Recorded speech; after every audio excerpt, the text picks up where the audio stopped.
bohong. Aku hanya memikirkan satu peraturan penting. Kenapa kau lakukan hari ini kalau kau bisa melakukannya besok? Hahaha. Few moments later.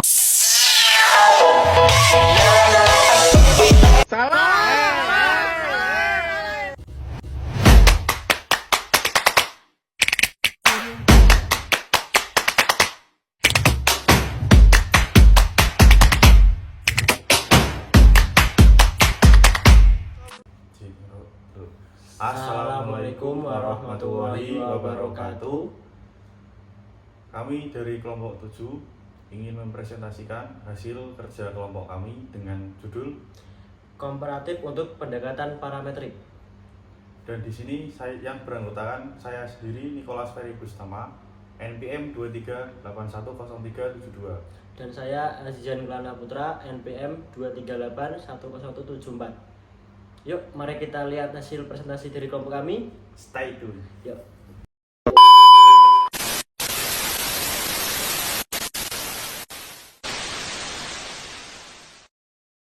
Nah, di sini kita akan mengambil judul korelasi dalam pendekatan parametrik.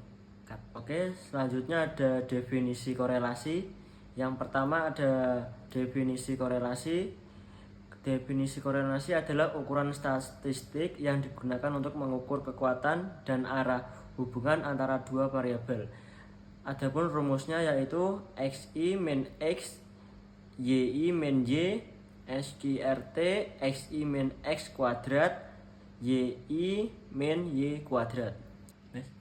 Adapun jenis korelasi yang pertama adalah korelasi positif. Hubungan positif antara dua variabel, misalnya semakin tinggi nilai X, semakin tinggi nilai Y. Yang kedua ada korelasi negatif. Hubungan antara dua variabel, misalnya semakin tinggi nilai X, semakin rendah nilai Y.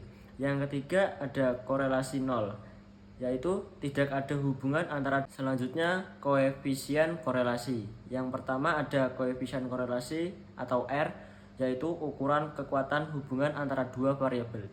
Yang kedua ada rentang sama dengan min 1 kurang lebih R kurang 1 kurang lebih 1.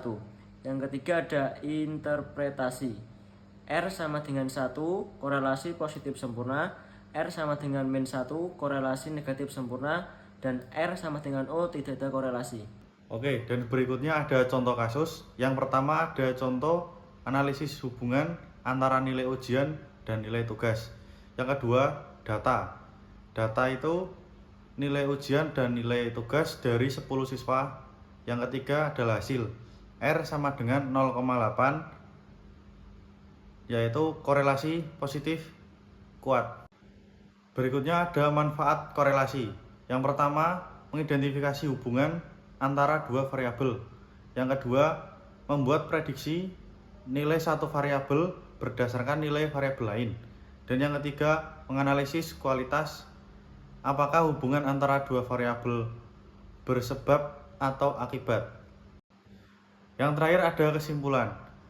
Kesimpulan yang pertama, korelasi adalah alat statistik penting untuk mengukur hubungan antara dua variabel. Dan yang kedua, koefisien korelasi atau disebut dengan R digunakan untuk mengukur kekuatan hubungan. Yang ketiga, korelasi memiliki manfaat dalam berbagai bidang seperti penelitian, bisnis, dan kedokteran. Nah, berikutnya ada contoh soal. Contoh soalnya yaitu suatu penelitian yang dilakukan untuk membandingkan dua metode pengajaran, metode A dan metode B, dalam meningkatkan nilai ujian siswa. Dalam penelitian ini diasumsikan bahwa distribusi nilai ujian mengikuti distribusi normal. Data yang diperoleh dari 30 siswa yang diajar dengan metode A dan 30 siswa yang diajar dengan metode B adalah sebagai berikut. Metode A, rata-rata nilai 75 dengan simpangan buku 10. Metode B, rata-rata nilai 80 dengan simpangan buku 12. Lakukan uji komparatif untuk mengetahui apakah terdapat perbedaan yang signifikan antara kedua metode tersebut pada tingkat signifikansi 5% menggunakan pendekatan parametrik. Nah, berikut penyelesaian yang akan saya jelaskan. T sama dengan X1 min X2 dengan akar S1 kuadrat per N1 ditambah S2 kuadrat per N2. Diketahui X1 sama dengan 75, X2 sama dengan 80, S1 sama dengan 10,52 sama dengan 12, N1 sama dengan N2 sama dengan 30. Maka T sama dengan 75 min 80 per akar 10 kuadrat per 30 ditambah 12 kuadrat per 30. T sama dengan min 5 per akar 100 per 30 ditambah 144 per 30, yaitu T sama dengan min 5 per 244 per 30 sama dengan min 5 per 8,13 sama dengan min 5 per 2,85 sama dengan min 1,75. Berikut adalah contoh kasus. Yang pertama, mahasiswa TPHP B 2014 diminta Ibu Indriana Lestari untuk mengetahui sifat pada suatu larutan, apakah dia bersifat asam ataukah basa, menggunakan alat pengukur pH indikator pada larutan yang telah diterasi menggunakan H2SO4 dan NaOH. Dari hasil yang didapatkan ada sebanyak 5 data sebagai berikut. Berikut adalah contoh tabel.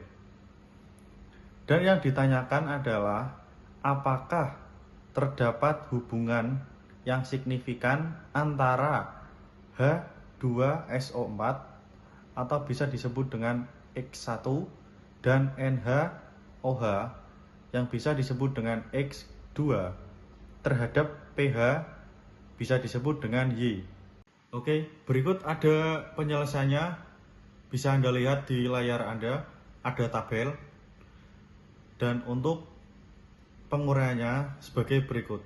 Di sini yang pertama-tama kita menggunakan rumus. Bisa Anda lihat di layar Anda sendiri. Rx, Y sama dengan 5610 min dalam kurung 80 titik dalam kurung 38 per akar 5 dalam kurung 1450 kurung tutup min dalam kurung 80 kuadrat dikali 5 kali dalam kurung 326 kurung tutup min dalam kurung 38 kuadrat sama dengan 10 per 397,6 sama dengan 0,025. Nilai koefisien korelasinya diinterpretasikan sangat rendah.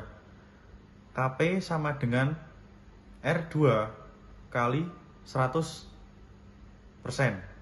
sama dengan 0,025 kuadrat dikali 100% sama dengan 0,06%.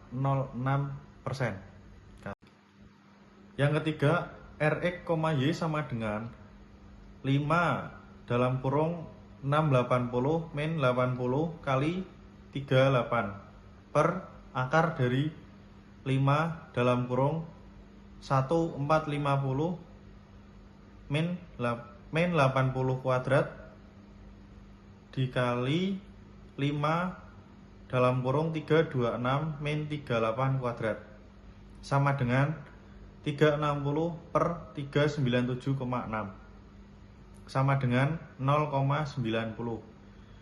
Jadi nilai koefisien korelasinya diinterpretasikan sangat kuat.